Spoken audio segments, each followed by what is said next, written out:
This is what I do for like the 2 minutes before I usually start recording. It's like, do I want to sit here? Do I want to sit here? Do I want to sit here? Here. I was thinking today that maybe I should try like a more relaxed intro into the video instead of just a like, hi, welcome everybody, and then I somehow randomly started the camera. Oh, it's already going. So anyways, it was meant to be. It was meant to be for today. I don't even believe in meant to be, but we're gonna roll with it. Hello.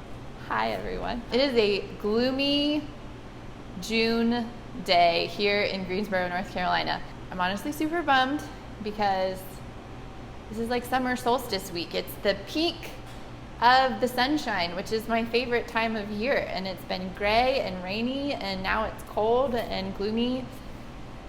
Has me a little bit bummed out, but I have sought out my one little corner of semi-sunshine here and am excited to sit down and talk with y'all about why disability employment. Why has that been and become our focus? So, if you're new here, my name is Catherine Hubert. I am the owner of Chez Genèse, a small French-inspired cafe in Greensboro, North Carolina. We have been open for almost 5 years. We're going to be 5 this October.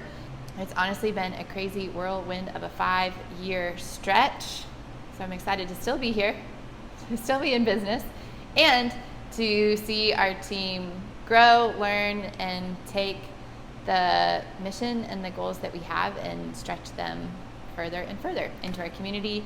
And eventually, we want to change the way that our entire world thinks about and employs adults with disabilities. So thank you for being here. We have spent the past couple of weeks talking about disability euphemisms and the danger of using disability euphemisms.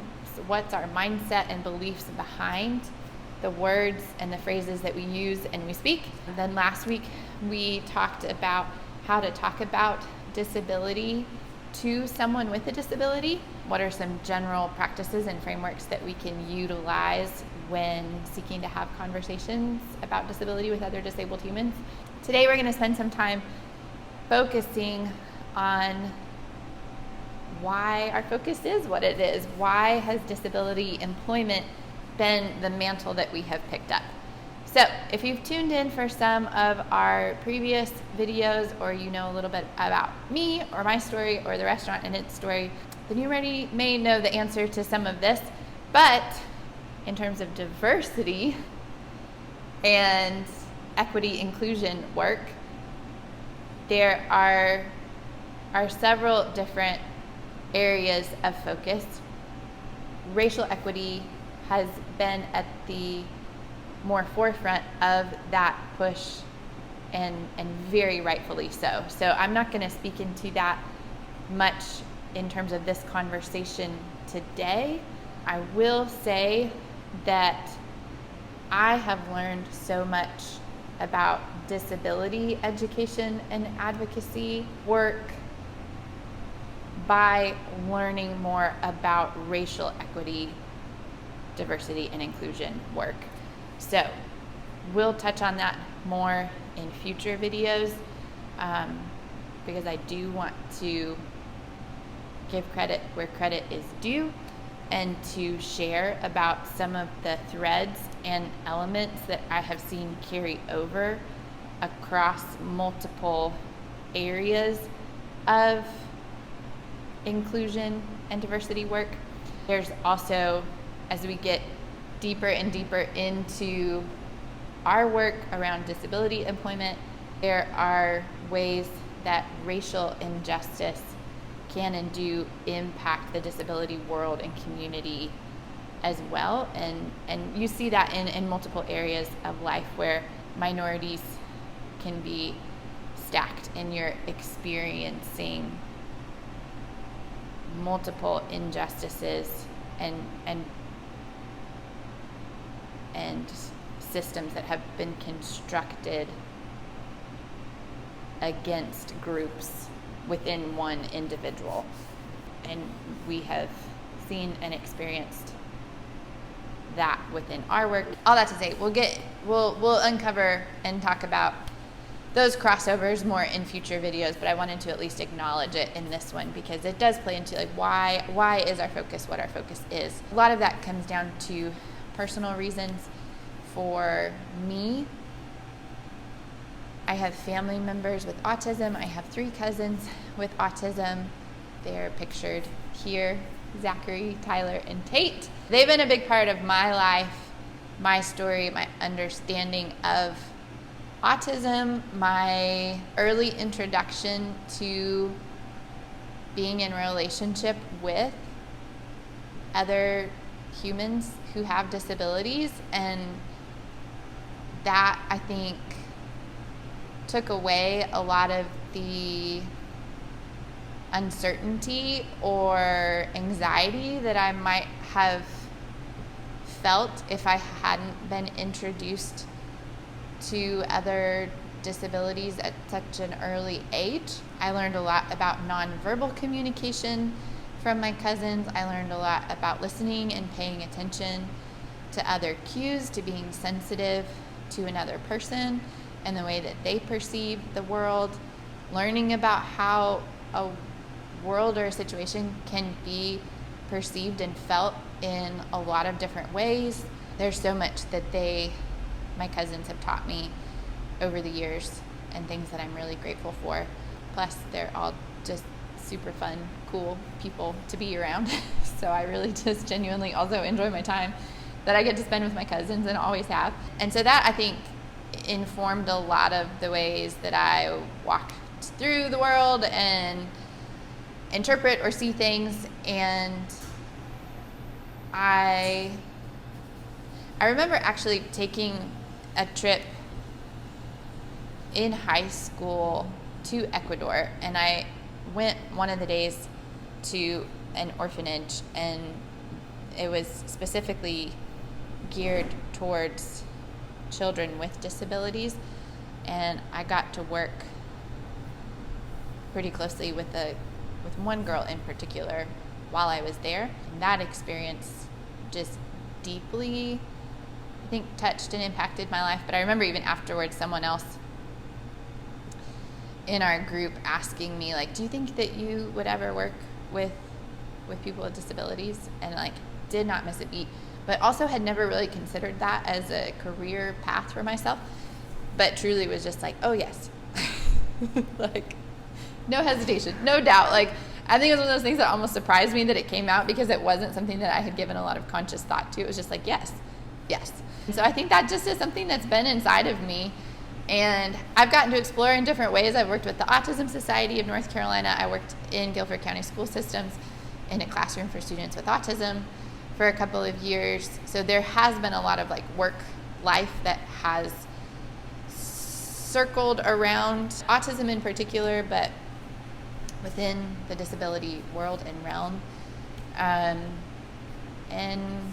I just got to see a lot of injustice and misconception, misunderstandings, mistreatment, and I wanted to do something about it and do life and employment and hiring differently.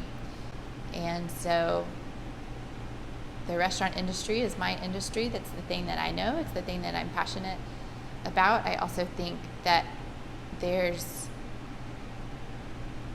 that food and coming around a table is just a great equalizer, and so it fits within the theme of setting the foundation that we have, of bringing people together, seeing the human first, valuing and respecting the humans around us and the humans that we are.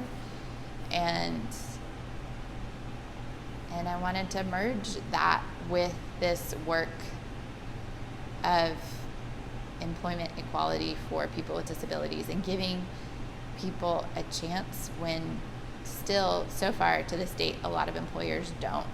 And a lot of businesses still don't recognize or see disability employment as being part of diversity, equity, inclusion work. And I honestly, I'm using those terms because that's what's known culturally, and I think people can identify and understand what I'm talking about when I say it. I I don't like the way that diversity, equity, inclusion, or DEI work has become this box to check for a lot of businesses, and not necessarily always a truly integrated or held responsibility and effort. It sometimes is more of like, did that workshop? Good job. We did this thing. Good job. And I'm like, that's not the point. I'm not here to pat myself or anybody else on the back. I'm here to say, this is not right the way our world is operating in many areas, but in this specific area of disability employment, and we need to do something about it. Not just me, but more of us. But sure, like, I'll jump in and if we need some direction or momentum in an area, like, I want to be able to provide that. And my hope is that as we continue to do that work, you'll see less and less non-disabled business owners making an effort to employ disabled employees, but you'll see more and more disabled business owners and managers employing disabled and non-disabled humans. So I want to see that switch. So just know that, like, the model that I am stating now and operating in now is because of the way our culture operates now, and we're pushing the system that's there. And then once we get there, I want us to push it some more. So this isn't like, where we're at with our business is not my end goal for all businesses. It is a place to start from, and like to take us hopefully deeper into fighting for justice and equality. But that fight doesn't stop with all businesses looking or operating like Chez Genèse. Like, that is not the goal. I want us to be, it's that model, right, of like, you stand on the shoulders of the person who came before you. I want other people to stand on my shoulders and take it even further.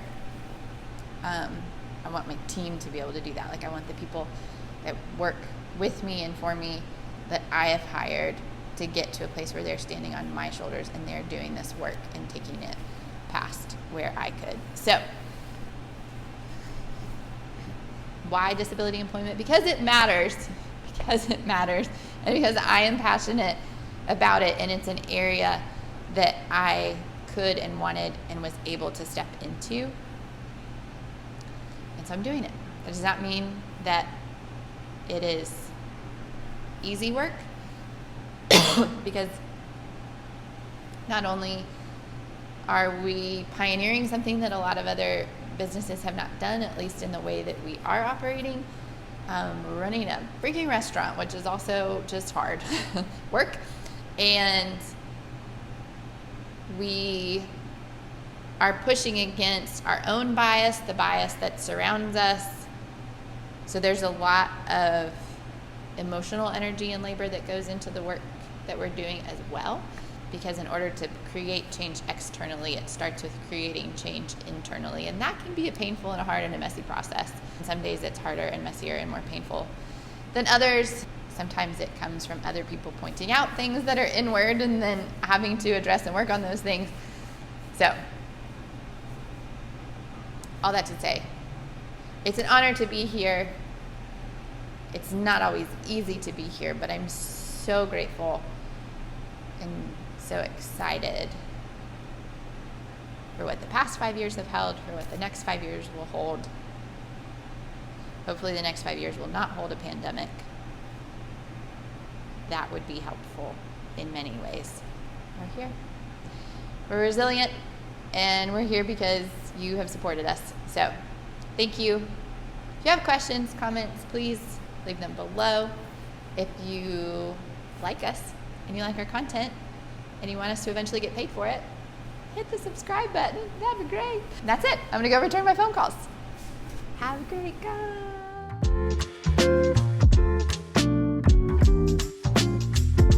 Our little ginkgo tree outside is like smashed brushed up against the window is kind of distracting me as well. So many different distractions.